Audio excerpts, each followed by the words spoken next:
Good evening, everybody. DJ Styles, John, however you know me.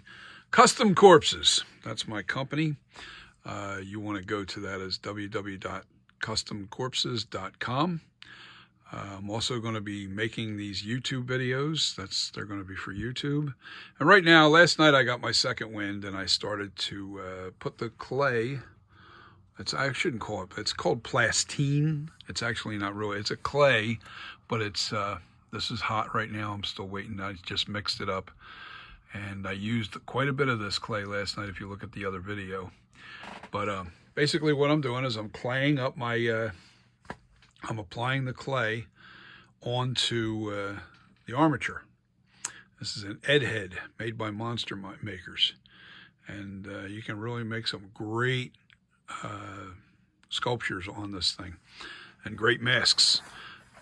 What's unique about this Ed head and what's so great about it is the fact that the older armatures used to be just made out of like a hard plastic over top of a foam and monster clay, and I like to work with the extremely hard monster clay because you can get a lot more detail as you're sculpting, but you cannot manipulate this clay unless it's warm, because right now that's hard as a rock, that stuff. You know, I could press on that for, I have to literally warm that spot up to be able to manipulate that clay. But see, once I have it on here, I don't manipulate it anymore. I just actually carve it. I carve it off, you know.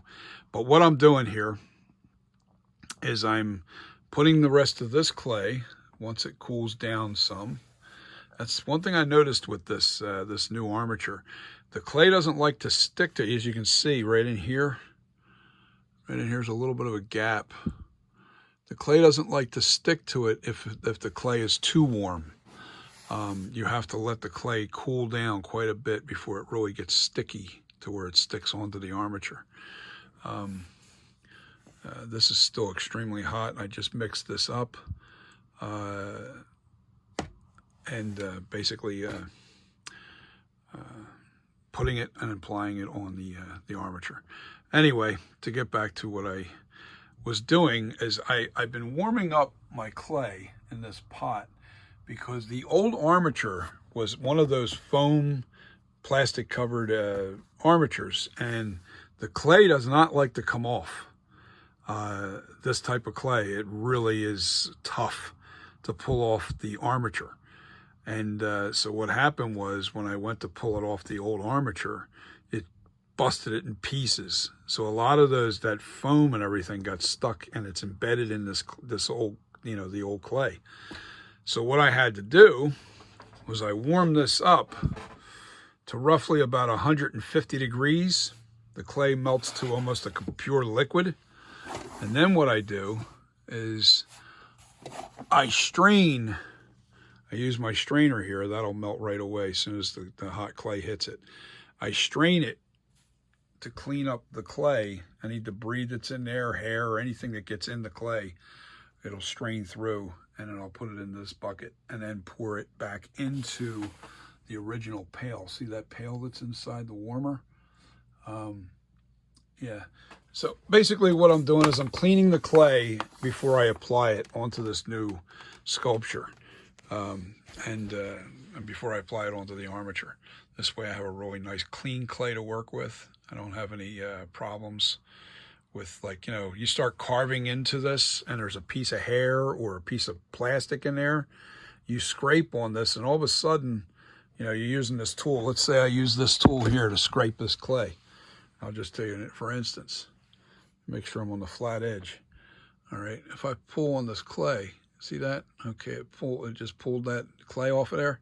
Now, if there's a piece of something inside that clay, it'll cause a big scratch right in the middle of that smoothing out process, and we don't want that. So, all I'm doing is put it back onto the armature. But anyway, so this is a process. I have to warm the clay up, clean the clay, then put the clay back on the armature. What's unique about this armature is the fact that you can fill this with extremely hot water and the clay will literally melt right off of the armature and come right off the armature with no problem. I won't have to worry about the head coming to pieces, coming apart, trying to take the clay off. It'll pop right, it'll come right off of here. Now, with that being said, you know, I'm a long ways off from wanting to do that, and because I'm going to make several masks with this. My masks are going to be the 1978 Michael Myers. All right. Then what I'm going to do is make my mold out of plaster over this thing once I have my 78 done. Then I'll demold the plaster, and usually with very little damage to the clay. There won't be that much damage to the clay. So what I'll do is I'll detail the next version of the mask. In other words, I'll probably go and carve into it a 2018 version, which is this mask. All right. It'll be this mask because I'm going to redo this mask. There's some things on it that I see that I could have done better, and I'm going to carve into the details into that 1978 mask. So now you're having the identical mask, only with the cracks and crevices carved into the mask to give it that. It'll be the exact mask, only with the details. And then after I make the mold for the 2018 version, then what I'm going to do is I'm going to, and this is a Tots Trick or Treat Studios mask here. What I'll do is I'll make this version of the mask where it's burnt in the 2021 Halloween Kills. The mask is completely burnt on this side, all right, and a little bit on this area here it's burnt. And on this side, there's a bullet hole at the end of 2018, the 2018 Michael Myers H40. That's right, it's the H40.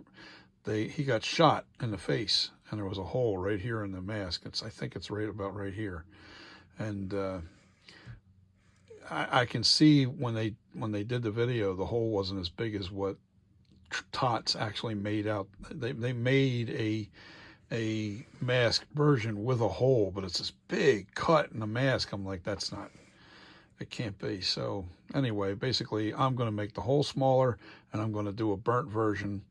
So we're going to have the 78, and then all I'm going to do is age the mask, the 78, to match the Halloween 2, the 1981 Halloween 2 version, where the mask is a little more yellow, the hair is a little bit blonder.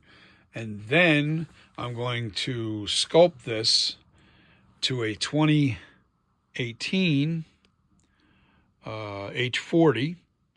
And then from H40, I'm going to do Halloween Kills. And then I'm done. I'm not doing any more Michael Myers masks after that. But this will be the masterpiece. I will definitely get this absolutely perfect this time around. My plan is to make that H1 so accurate to the original, and it's the mask that I'm most familiar with. So I shouldn't have that big of a problem really making a really good creation of that mask. And what I'll do is age and do all the process to the original sculpture that I do here. So I should have done that the first time around. It would have been easier for me, but I was kind of rushing it. My reasons were plenty. I had the COVID-19, and the summer was approaching, and I knew that I was going to have to go to work. So I kind of rushed that sculpture. And looking back, there's some things I wish I had changed, and too late. Oh well, I have to change it. I have to resculpt. So, with that being said, that's going to be the new mask that I'll be producing, and you'll love it. I mean, it don't even come close to what the shape has to be yet. So there's a lot that has to be done. There's a lot of clay that has to be carved away. You got to make sure you put plenty of clay on this armature. to get the results of a mask, because you have to carve away a lot to get the shape right. The hard part is getting the shape, just like a Michael Myers mask. You know, the shape is everything. And then the eye cutouts, the eyebrows.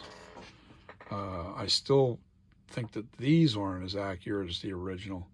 The eyebrows are in a little bit further. They're downhill. They go downhill. They're literally a little bit downhill.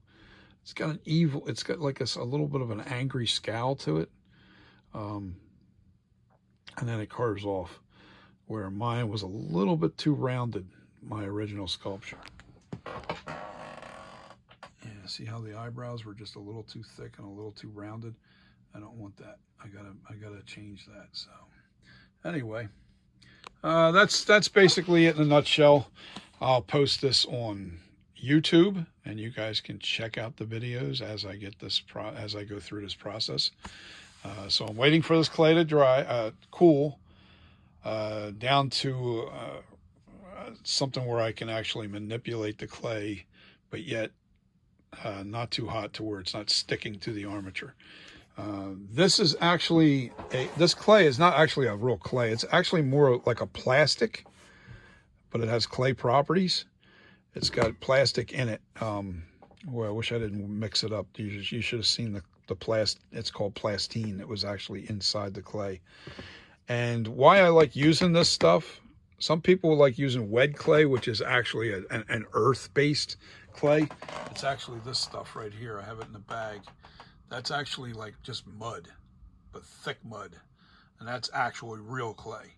This is more like a plastine. The difference is this does not make a huge mess. The other stuff, the wet clay, gets very chalky, powder everywhere. Once it dries, it's a mess. I only use the wet clay for one thing, and that's to build out my forms when I'm splitting my mask in half, which you'll see later on in upcoming videos once I get done the mask and start molding, making a mold with the plaster. You'll see exactly how that takes place, and why not spread the knowledge? And there's a lot of guys out there doing this on video, so you can, you know, take my way or somebody else's way and do what you want. But I'm going to take you through the process of even the carving part of it. I got to get a stand for my phone so I can do better videos. This way I'm not holding the video. I can actually do the work and, you know, back the video up so you can actually watch what I'm doing. And I'll do small clips like this, 10 minutes, 15 minutes at the most. And you can watch the videos and learn through each step. And you guys have a great day, and I will see you on the next video.